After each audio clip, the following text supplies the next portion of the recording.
ನಮಸ್ಕಾರ. ಈ ದಿನಕ್ಕೆ ಸ್ವಾಗತ. ನಾನು ಮನೋಜ್ ಆರ್ ಕಂಬಳಿ. ಪಾಟ್ನಾದ ಜನಪ್ರಿಯ ಶಿಕ್ಷಕ ಕಾನ್ಸರ್ ಅವರ ತರಬೇತಿ ಕೇಂದ್ರದ ಮೇಲೆ ದಾಳಿ ನಡೆದಿದೆ. ವರದಿಗಳ ಪ್ರಕಾರ ಅವರ ಕೋಚಿಂಗ್ ಕೇಂದ್ರದ ಮೇಲೆ ಗುಂಡು ಹಾರಿಸಲಾಗಿದೆ. ಗುಂಡಿನ ದಾಳಿ ನಡೆದಾಗ ಸ್ವತಃ ಸ್ಥಳದಲ್ಲಿಯೇ ಇದ್ದೆ ಅಂತ ಕಾನ್ಸರ್ ಹೇಳಿಕೊಂಡಿದ್ದಾರೆ. ದೇಶದ ಪ್ರಸಿದ್ಧ ಶಿಕ್ಷಕ ಕಾನ್ಸರ್ ವಿವಿಧ ಸ್ಪರ್ಧಾತ್ಮಕ ಪರೀಕ್ಷೆಗಳಿಗೆ ವಿದ್ಯಾರ್ಥಿಗಳನ್ನು ತಯಾರು ಮಾಡುವ ಸಾಮರ್ಥ್ಯಕ್ಕೆ ಹೆಸರಾದವರು.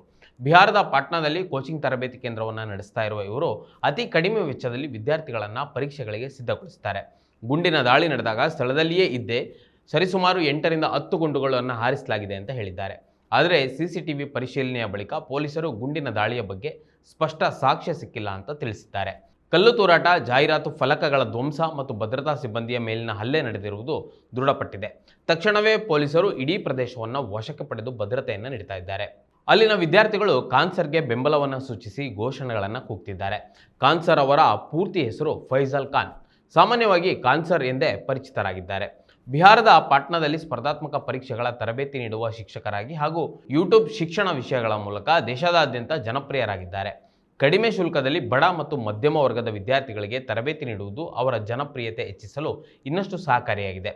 ಅನೇಕ ವಿದ್ಯಾರ್ಥಿಗಳು, ವಿಶೇಷವಾಗಿ ಗ್ರಾಮೀಣ ಮತ್ತು ಆರ್ಥಿಕವಾಗಿ ಹಿಂದುಳಿದ ವರ್ಗದವರು ಅವರಿಂದ ಪ್ರಯೋಜನವನ್ನು ಪಡೆದಿದ್ದಾರೆ.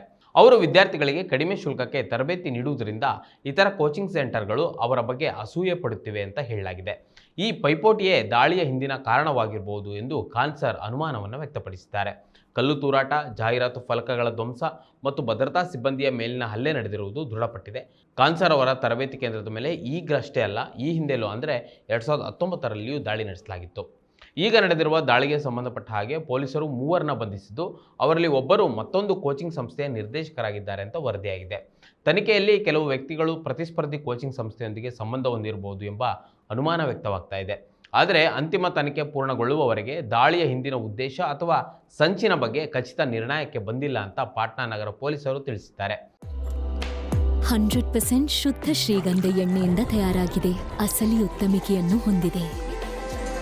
ಮೈಸೂರು ಸ್ಯಾಂಡಲ್ ಸೋಪ್, ನನ್ನ ರಾಯಲ್ ಬ್ಯೂಟಿ ರಿಚುವಲ್. ಕಾನ್ಸರ್ ಯುಪಿಎಸ್ಸಿ ಮಾತ್ರವಲ್ಲದೆ ಎಸ್ಎಸ್ಸಿ, ರೈಲ್ವೆ ಮತ್ತು ಬಿಪಿಎಸ್ಸಿ ಪರೀಕ್ಷೆಗಳಿಗೆ ವಿದ್ಯಾರ್ಥಿಗಳನ್ನು ಸಿದ್ಧಪಡಿಸುತ್ತಾರೆ. ಕಾನ್ಸರ್ ಬಳಿ ಕಲಿತವರು ಬಿಹಾರದಲ್ಲಿ ಪೊಲೀಸ್ ಇಲಾಖೆ ಸೇರಿದಂತೆ ದೇಶದಾದ್ಯಂತ ವಿವಿಧ ಸರ್ಕಾರಿ ಇಲಾಖೆಗಳಲ್ಲಿ ಕೆಲಸ ಮಾಡ್ತಿದ್ದಾರೆ. ಅವರಲ್ಲಿ ತರಬೇತಿ ಪಡೆಯುವವರೆಲ್ಲರೂ ಮಧ್ಯಮ ಮತ್ತು ಕೆಳಮಧ್ಯಮ ವರ್ಗದವರು. ಕಾನ್ಸರ್ ಪ್ರತಿ ವಿಚಾರದಲ್ಲೂ ವಿದ್ಯಾರ್ಥಿಗಳ ಪರವಾಗಿ ನಿಂತವರು. ಇತ್ತೀಚೆಗೆ ಕೇಂದ್ರ ಶಿಕ್ಷಣ ಇಲಾಖೆಯ ಬೇಜವಾಬ್ದಾರಿತನದಿಂದ ನೀಟ್ ಪರೀಕ್ಷೆಯ ಪ್ರಶ್ನೆ ಪತ್ರಿಕೆ ಸೋರಿಕೆ ಆಯಿತು.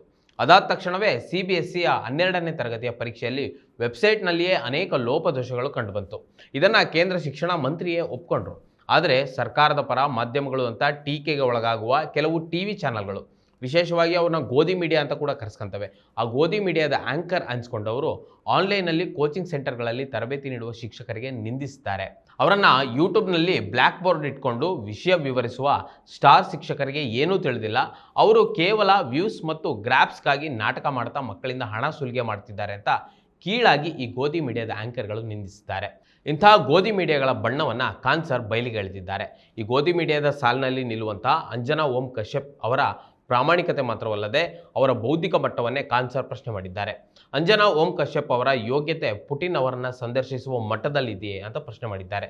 ಅದರಲ್ಲೂ ಈ ದೇಶದಲ್ಲಿ ಯುಪಿಎಸ್ಸಿ ಅಥವಾ ಬಿಪಿಎಸ್ಸಿ ಓದುವ ಒಬ್ಬ ಸಾಮಾನ್ಯ ವಿದ್ಯಾರ್ಥಿಯನ್ನು ಸರಿಯಾಗಿ ಇಂಟರ್ವ್ಯೂ ಮಾಡುವ ತಾಕತ್ತು ಕೂಡ ಅವರಿಗೆ ಇಲ್ಲ ಅಂತ ಕಾನ್ಸರ್ ಸವಾಲು ಹಾಕಿದ್ದಾರೆ. ಅಂಜನಾ ಅವರಿಗೆ ನಿಜವಾಗಿಯೂ ದೇಶದ ಯುವಜನತೆಯ ಮೇಲೆ ಗೌರವವಿದ್ದಿದ್ರೆ ಅವರು ಕಾನ್ಸರ್ ಅವರ ಮಾತನ್ನು ಸುಳ್ಳು ಎಂದು ಸಾಬೀತುಪಡಿಸಬೇಕಿತ್ತು. ನೀಟ್ ಮತ್ತು ಸಿಬಿಎಸ್ಸಿ, ಎಸ್ಎಸ್ಸಿ, ಸಿಯುಇಟಿ ಹಗರಣದ ಬಗ್ಗೆ ತನಿಖಾ ವರದಿಗಳನ್ನು ಮಾಡಿ ವಿದ್ಯಾರ್ಥಿಗಳ ಪ್ರತಿಭಟನೆಗೆ ಧ್ವನಿಯಾಗಬೇಕಿತ್ತು. ಆದರೆ ಆ ಕೆಲಸವನ್ನು ಬಿಟ್ಟು ಅವರು ಶಿಕ್ಷಕರನ್ನೇ ಕಳ್ಳರೆಂದು ಬಿಂಬಿಸಲು ಹೊರಟಿದ್ದಾರೆ.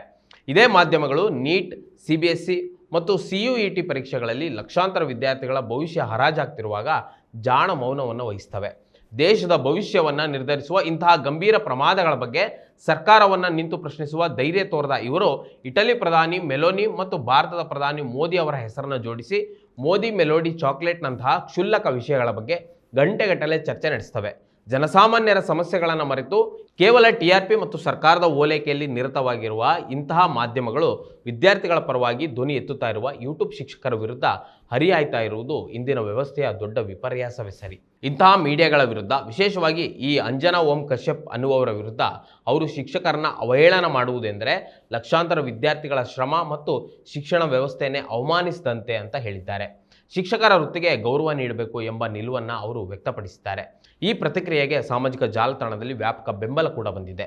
ಖಾನ್ ಸರ್ ಅವರ ವಿಶೇಷತೆ ಎಲ್ಲರನ್ನ ಒಳಗೊಳ್ಳುವ ಗುಣ. ಖಾನ್ ಸರ್ ತಮ್ಮ ತರಗತಿಗಳಲ್ಲಿ ಧರ್ಮಕ್ಕಿಂತ ದೇಶಭಕ್ತಿ, ಸಾಮಾನ್ಯ ಜ್ಞಾನ ಮತ್ತು ಸ್ಪರ್ಧಾತ್ಮಕ ಪರೀಕ್ಷೆಗಳ ತಯಾರಿಯ ಮೇಲೆ ಹೆಚ್ಚು ಒತ್ತು ನೀಡುತ್ತಾರೆ. ಹಲವು ಸಾಮಾಜಿಕ ಹಾಗೂ ರಾಷ್ಟ್ರೀಯ ವಿಚಾರಗಳ ಬಗ್ಗೆ ಮಾತನಾಡುವ ಅವರ ಶೈಲಿ ಹಿಂದೂ ಮತ್ತು ಮುಸ್ಲಿಂ ಸಮುದಾಯಗಳಲ್ಲೂ ದೊಡ್ಡ ವಿದ್ಯಾರ್ಥಿ ಬಳಗವನ್ನು ನಿರ್ಮಿಸಿದೆ. ಯಾವ ಧರ್ಮಕ್ಕೂ ಸೀಮಿತವಾಗದ ಶಿಕ್ಷಕ ಅಂದರೆ ಖಾನ್ ಸರ್. ಅವರ ಬೆಂಬಲಿಗರು ಅವರನ್ನು ಶಿಕ್ಷಣವನ್ನು ಸಾಮಾನ್ಯ ಜನರಿಗೆ ತಲುಪಿಸಿದ ಶಿಕ್ಷಕ ಅಂತ ಬಣ್ಣಿಸಿದ್ದಾರೆ. ಖಾನ್ ಸರ್ ಈ ಹಿಂದೆ ಅಮಿತಾಬ್ ಬಚ್ಚನ್ ನಡೆಸಿಕೊಡ್ತಿದ್ದಂತಹ ಕೌನ್ ಬನೇಗಾ ಕರೋಡ್ಪತಿ ಕಾರ್ಯಕ್ರಮದ ವಿಶೇಷ ಸಂಚಿಕೆಗೆ ಹಾಸ್ಯ ನಟ ಜಾಕೀರ್ ಖಾನ್ ಜೊತೆ ಭಾಗವಹಿಸಿದರು. ಅಮಿತಾಬ್ ಬಚ್ಚನ್ ಖಾನ್ ಸರ್ ಅವರನ್ನು ವಿಶೇಷವಾಗಿ ಆಹ್ವಾನಿಸಿದ್ದು ಉಂಟು. ಖಾನ್ ಸರ್ ಕೇವಲ ಯೂಟ್ಯೂಬ್ ಶಿಕ್ಷಕರಲ್ಲ, ಕಡಿಮೆ ವೆಚ್ಚದಲ್ಲಿ ಶಿಕ್ಷಣವನ್ನು ಬಡ ವಿದ್ಯಾರ್ಥಿಗಳಿಗೆ ತಲುಪಿಸಿದ ಶಿಕ್ಷಕರಾಗಿ ದೊಡ್ಡ ಜನಪ್ರಿಯತೆಯನ್ನು ಗಳಿಸಿದ್ದಾರೆ. ಖಾನ್ ಸರ್ ವಿದ್ಯಾರ್ಥಿಗಳಿಗೆ ಪಾಠ ಮಾಡುವುದಲ್ಲದೆ ಸಮಾಜ ಸೇವೆಯಲ್ಲಿಯೂ ತೊಡಗಿಸಿಕೊಂಡಿದ್ದಾರೆ. ಇತ್ತೀಚೆಗೆ ಪಾಟ್ನಾದಲ್ಲಿ ದೊಡ್ಡ ಆಸ್ಪತ್ರೆಯೊಂದನ್ನು ತೆರೆದಿದ್ದು ಅಲ್ಲಿ ಕೈಗೆಟಕುವ ದರದಲ್ಲಿ ಚಿಕಿತ್ಸೆಯನ್ನು ನೀಡಲಾಗ್ತಿದೆ. ಇನ್ನು ಅದೇ ಸಮಯದಲ್ಲಿ ಅವರು ಬೆಳೆಯುತ್ತಿರುವ ಪ್ರಭಾವವನ್ನು ಶಿಕ್ಷಣ ಕ್ಷೇತ್ರದಲ್ಲಿ ಸ್ಪರ್ಧೆ, ಮಾಧ್ಯಮ ಚರ್ಚೆಗಳು ಮತ್ತು ರಾಜಕೀಯ ವಿವಾದಗಳ ಕೇಂದ್ರ ಬಿಂದುವಾಗಿಯೂ ಪರಿಣಮಿಸಿದೆ. ಇತ್ತೀಚಿನ ದಾಳಿ ಪ್ರಕರಣದಲ್ಲಿ ಹಲವು ಆರೋಪಗಳು ಕೇಳಿಬಂದಿದ್ದರೂ ಅಂತಿಮ ಸತ್ಯ ಏನು ಎಂಬುದು ಪೊಲೀಸ್ ತನಿಖೆ ಪೂರ್ಣಗೊಂಡ ಬಳಿಕವೇ ಸ್ಪಷ್ಟವಾಗಬೇಕಿದೆ. ವೀಕ್ಷಕರೇ, ಈ ವಿಚಾರದ ಕುರಿತು ನಿಮಗೇನಿಸ್ತು ಕಮೆಂಟ್ ಮಾಡಿ ತಿಳಿಸಿ ಮತ್ತು ಇದೇ ರೀತಿ ಸಾಕಷ್ಟು ವಿಡಿಯೋಗಳಿಗಾಗಿ ನಮ್ಮ ಈದಿನ.com ಯೂಟ್ಯೂಬ್ ಚಾನಲ್ನ ಸಬ್ಸ್ಕ್ರೈಬ್ ಮಾಡಿ ಮತ್ತು ನಮ್ಮನ್ನು ಬೆಂಬಲಿಸಿ. ನಮಸ್ಕಾರ. ಮತ್ತಷ್ಟು ವಿಶೇಷ ವಿಡಿಯೋಗಳನ್ನು ನೋಡಲು ಮತ್ತು ಹೊಸ ವಿಡಿಯೋಗಳ ಬಗ್ಗೆ ತಿಳಿಯಲು ಈದಿನ.com ಯೂಟ್ಯೂಬ್ ಚಾನೆಲ್ ಸಬ್ಸ್ಕ್ರೈಬ್ ಮಾಡಿ ಮತ್ತು ಬೆಲ್ ಐಕಾನ್ ಕ್ಲಿಕ್ ಮಾಡಿ.